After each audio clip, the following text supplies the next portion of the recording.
We don't have to anymore. It's coming up to 8:10. We're going to get a full weekend weather forecast with Liam in just a few moments. First, though, half-price fares on coaches for pensioners and younger disabled people are certain to end in October after the government refused to back down on plans to scrap the concession in England. Campaigners say that will mean many older people cutting back on travel. Paul Lewis has been investigating.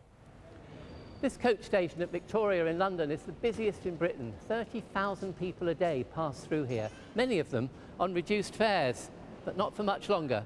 I'm going to talk to some of them. This has given people a lifeline, being cheaper fares. But there are an awful lot of people that would be absolutely housebound and not be able to go anywhere. I probably would still use the coach because it's going to still be cheaper than the train. If they do end the concession, then, to be quite honest, I just won't be able to afford to go down to see my family and over. The scheme offers half-price fares for anyone aged 60 or more, or who is disabled, on journeys starting in England. More than 3 million half-price tickets are bought each year. Age UK says the concession is not just about money. It's important that older people have an active social life. That is part of their health and well-being. We're spending a lot of money as a country on health and well-being. And this, a small amount of money, is an important dimension of that particular debate. We want the government to think again about this rather mean cut. But the independent think tank Reform believes that the £17.5 million a year spent on the scheme is poorly targeted. The people who are making these journeys, many of them can afford to pay the full fare, and in fact many of them should, because we have to put this into context. We're cutting a lot of other budgets, and it's actually not fair to say to these relatively wealthy pensioners that they should be outside this value for money agenda. The biggest coach operator is National Express. It sells nearly 3 million of these half-price tickets every year. It warns that without the subsidy, fares for older and disabled people will have to rise. The simple fact is we can't bridge the full 50% gap, and that's really what I want to talk to the government about, to say, look, we'll take some of the pain, but if they can consider making some of the subsidy, that's really what we want to talk about. But Transport Minister Norman Baker claims National Express had said previously it could cope with the change. The fact is that this was announced 12 months ago. They said it was manageable, and to raise doubts now, just a matter of weeks before it comes into effect, is a bit odd, frankly. And he was clear that government policy will not change. This concession is ending very shortly, and that's what will happen, and we expect National Express and other coach companies to pick up the slack because there's a commercial case for doing so. But all is not lost. Any advance tickets bought before the scheme ends in October will be usable until next August, so advance planning could still save money. And the Welsh Assembly Government will keep the concession for journeys that start in Wales. Paul Lewis, BBC News. Let's get more on this story. Neil Coyle is from the Disability Alliance, and he's here along with Kimberly Truitt from the think tank Reform. Lovely to have you both with us. Thank you. So we saw some of the issues there in Paul's investigation. Neil, just let me know how critical or how crucial you think this is, how this is going to affect people. Well, as the figures in your report show, there are 3 million older and disabled people who benefit from this scheme every year, and there is a risk that those people will not be able to do the travel that they've been able to afford under this scheme once the government cuts it.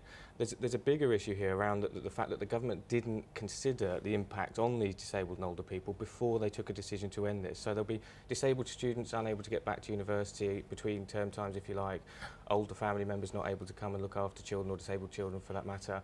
And there's a question about affordability here, because there's a big assumption being made by the government that disabled people will be able to pick up the flak, if you like. But in the context of other cuts to disabled people's services and even disabled people's benefits, that's a very big assumption to make. Now, it does sound on the face of it, Kimberly, I mean, that's quite a strong argument, isn't it? That you're hitting a group of people who need these concessions in order they can travel to see family or whatever, and they don't have any other means. I mean, you know, it is essential. Is there another side to this that we're not seeing? Well, yes. I mean, the fact remains that at a cost of £20 million per year, this is a very expensive subsidy. And research on concessionary fares and subsidy similarities have shown that sort of these subsidies do actually tend to encourage people who are wealthier pensioners, pensioners who are car owners, younger pensioners, to use these coaches. So what you're saying is that it won't actually help those who most need it. If these concessions are taken away, it'll only affect wealthier, savvy, elderly people. Is that what you're saying? That's what the evidence suggests. Now, what do you make of that? Not convinced that evidence is wholly accurate, and what you know, people talking about, this is wealthy and this is not wealthy. Actually, when you get into it, if you're talking about disabled people on very basic benefits of, say, £65 a week, we're not talking about wealthy people who are able to claim this kind of support. Well, if there are people though who are more wealthy, who are just savvy, they're taking advantage of these discounts. Is there a way of making sure that the people who really need these discounts or who will really benefit from these discounts can be tested? I mean, means testing causes so much controversy, but some way perhaps of assessing people in that sense. Well, what we've said to government and Age UK, Campaign for Better Transport and some of the coach operators is that actually what the government should have done is consider different options rather than just say, this is it, this is the end, we're not going to consider anything else, we're just going to do this because this is what we want to do. There are other ways of doing this. There could have been a transition arrangement. Coach operators on your report, National Express, said they were prepared to share the pain, as they put it. So there are operators out there and disability organisations like ours who say, just consider some of the options. Don't just say this is the end, because this will have a negative impact on thousands of disabled people. So, Kimberly, I mean, is it your organisation's position then that we're in the light of the current financial situation, we have to rethink all the principles that we've held dear for a long time, which is, for example, that young people and older people get concessions on things like coaches and public transport? I mean, do you think that principle is now got to be rethought? Well, I mean, the government is having to make a whole host of difficult decisions given the current fiscal situation. And, I mean, let's not also forget that this coach concessionary travel scheme was only introduced in 2003. So these aren't necessarily long-standing programmes. And prior to 2003, on some of the commercial operators, such as National Express, there were existing commercial schemes to offer lower fares for pensioners. So what would you say to one of those people who've sort of texted or got in touch with us today who's saying, you know, it will stop them going seeing their families because the cost will be prohibitively high, 50% higher? I mean, what would you say to those people? Well, I mean, the other point that I'd like to make is we're not necessarily arguing that we think coach fares should be twice the price for these people.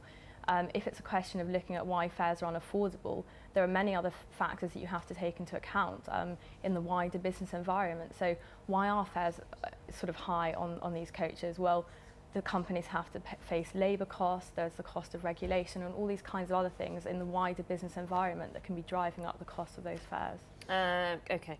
Kimberly, Truett, Neil Cole, thank you very much. It's definitely caused some interest amongst our viewers. Thank you.